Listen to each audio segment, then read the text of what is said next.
Last week, a customer brought me a 2001 Toyota Corolla with 487,000 miles on the original engine. Original pistons, original rings, original valves.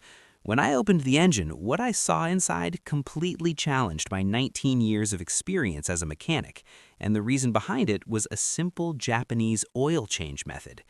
In the States, we've been conditioned to treat oil changes like a fast food transaction. You drive in, wait 8 minutes, and drive out. But that convenience is killing your engine. Step 1. The pre-flush. Before you ever touch that drain plug, you have to address the suspended trash. While the engine is cold, add 1 quart of fresh, high-detergent oil to your current dirty oil. This raises the volume and lowers the viscosity of the old gunk. Start the engine and let it idle for exactly 5 minutes. Why 5?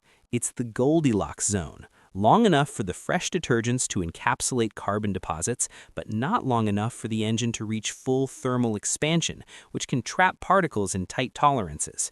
After 5 minutes, shut it down and wait 10.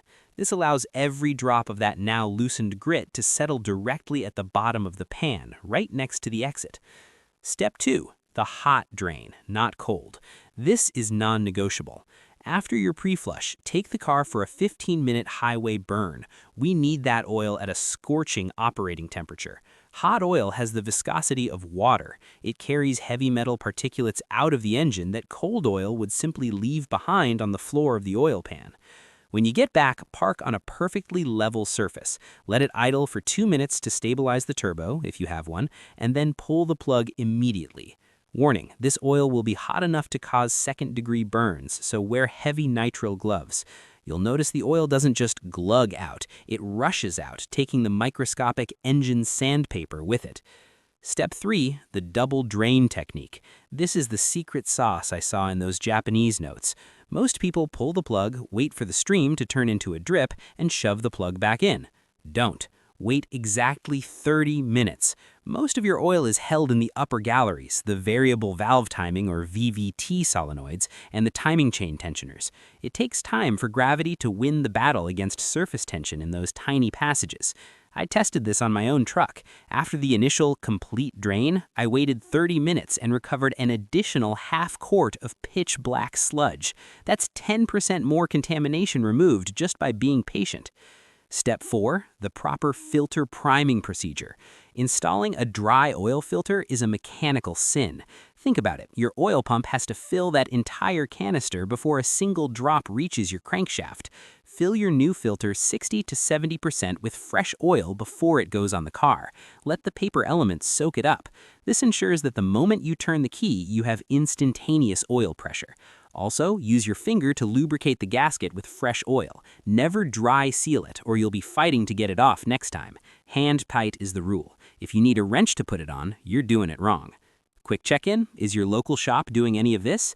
Probably not. If you're finding this valuable, hit that subscribe button. I'm here to make sure your car outlives its warranty. Step 5, the proper refill technique. Precision over speed. Don't just dump the entire 5-quart jug in. Pour about 80% of your capacity, then stop. Wait 5 minutes for the oil to find its way through the head and into the sump.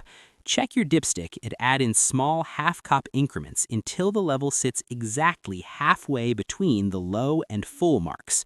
Why not the top? Because as oil heats up, it expands. Overfilling leads to windage, where the crankshaft whips the oil into a frothy foam. Air doesn't lubricate, liquid does. Staying at the midpoint is the professional sweet spot. Step 6, the critical first start procedure. This is where the magic happens. Do not just crank the engine. Most modern cars have a clear flood mode. If you floor the gas while cranking, the computer cuts fuel but spins the engine. If you're uncomfortable with that, simply cycle your ignition to on without cranking 3 times for 10 seconds each to prime the electronics and VVT solenoids.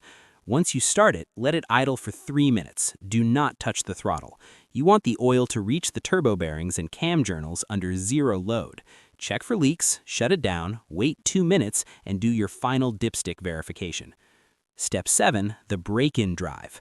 Fresh oil is chemically aggressive when it first hits heat. For the first 20 miles, pretend you're teaching a teenager to drive. No hard launches, no redlining, and no cruise control. You want the oil to experience varying RPMs and pressures to properly season the metal surfaces. After those 20 miles, the oil's chemistry has stabilized, and you're good to go. The oil selection that matters.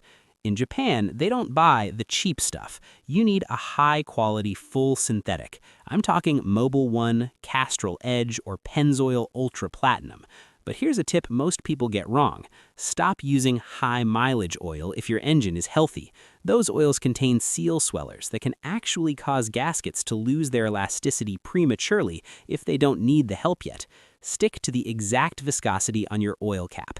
0W20 is thin for a reason. Your engine's tolerances are measured in microns. Going thicker for protection is 1970s logic that will ruin a 2024 engine.